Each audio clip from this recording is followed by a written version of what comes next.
Un ex-président de la République devenu l'éleveur de volailles le plus puissant d'Afrique. Bonjour et bienvenue dans cette nouvelle vidéo. Aujourd'hui, nous partons à la découverte d'un ancien chef d'État devenu le plus riche éleveur d'Afrique.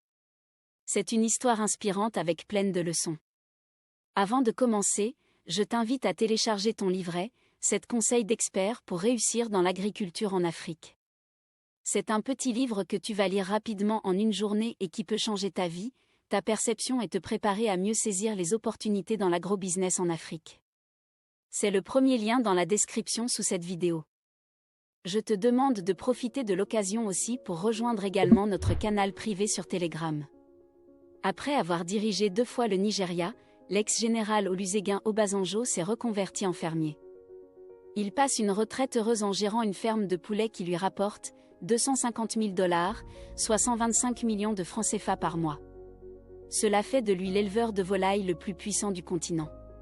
De Olusegun Obasanjo, 78 ans, les Nigérians retiennent qu'il a été le premier militaire de son pays à rendre en 1979 à un président civil démocratiquement élu le pouvoir qu'il a pris par la force 3 années plus tôt à la tête d'une junte. Mais cet ex-général, issu de l'ethnie Yoruba, aura sans doute été le premier chef d'État africain à penser à l'après-pouvoir alors même qu'il est en exercice. Une semaine seulement après avoir quitté ses fonctions, Obasanjo a inauguré le 8 octobre 1979, Ota Farm, à 40 km au sud-est de Lagos, la capitale économique du Nigeria. L'exploitation commence modestement, 2 écloseries, 5 poulaillers et 2 meuneries.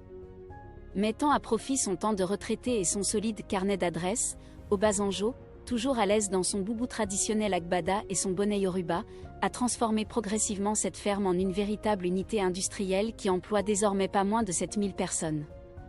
Cette ferme qui a commencé modestement s'étend aujourd'hui sur une superficie de plus de 30 000 hectares. Il y produit des œufs, des poulets, des porcs, des bovins, des poissons, des lapins, du lait, du fourrage. L'ancien chef de l'État nigérian y produit de la semoule du manioc et développe un élevage industriel de poulets à Ota et dans ses succursales dans les États de Ibadan et Oigreko. Les activités de fermier rapportent chaque mois au général à la retraite près de $250 000, 34 millions de naira, environ 125 millions de francs CFA, soit plus que le salaire annuel du président français François Hollande, 179 000 euros, 116,3 millions de francs CFA, de son homologue russe Vladimir Poutine, 128 000 euros, 83. 2 millions de francs CFA, ou même du Premier ministre japonais, 191 000 euros, 124 millions de francs CFA. Dans le business comme en politique, Obasanjo applique les mêmes recettes, le travail, les réseaux, les hommes de confiance. Lui, le Yoruba Baptiste a réussi à devenir un des chefs d'État nigérians le plus populaire dans les États du Nord, majoritairement musulmans. Il s'est lié d'amitié avec l'Américain Bill Clinton, jouit de l'estime de la reine Elisabeth et de Jacques Chirac, du respect et de la considération de ses experts africains sénégalais Abdou Diouf, nigérien Mamadou Tandja. Obasanjo, c'est aussi le grand ami du milliardaire. C'est vrai que le président, Obasanjo a investi beaucoup d'argent dans ses fermes. C'est vrai aussi que son poste d'ancien président lui a facilité certaines choses. On ne niera pas non plus le fait qu'il ait appris à cultiver depuis tout petit avec son père.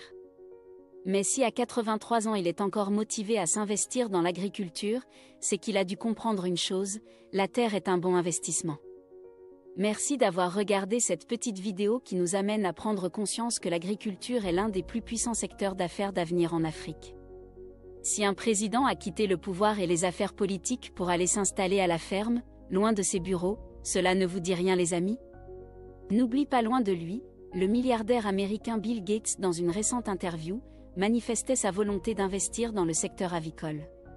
Et ce qui est étonnant c'est qu'il ne va pas le faire dans son pays les USA mais plutôt en Afrique. Chers amis, la plupart de ceux qui y gagnent ne vous le diront jamais. Si tu as la chance d'avoir ces informations, prépare-toi et fais ton plan si cela te tente et surtout si tu es passionné. N'oublie pas de nous suivre sur Instagram pour découvrir nos parcours en Afrique et surtout de voir ce qui se fait ailleurs. Rendez-vous le samedi prochain pour une nouvelle vidéo. Succès à toi!